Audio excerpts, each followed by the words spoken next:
Stamp duty is a significant upfront cost for home buyers, and this cost is as much as 6 times higher than it was for previous generations of home buyers. Across Australia, buyers need to pay tens of thousands of dollars in order to move home.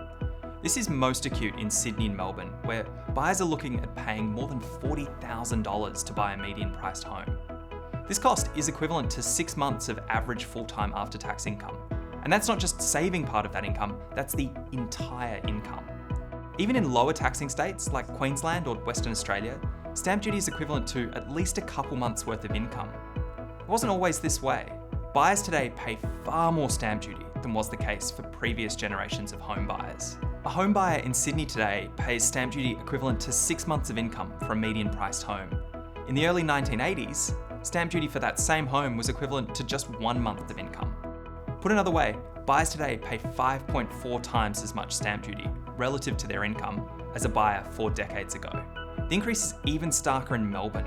A buyer today pays more than 6 times more stamp duty than a buyer in the early 1980s. And it's not just our largest capitals. Brisbane, Adelaide, Perth and Hobart have also seen substantial increases in the cost of stamp duty. In Adelaide, stamp duty on a median price home is 4.4 times higher relative to income than it used to be. It's 4.5 times higher in Perth and 6 times higher in Hobart. And for owner-occupiers in Brisbane, it's increased 5.5 times. This surging burden of stamp duty carries real costs. Stamp duty deters people from moving home, which means that people stay too long in homes that are too big, too small, or just don't suit their lifestyle.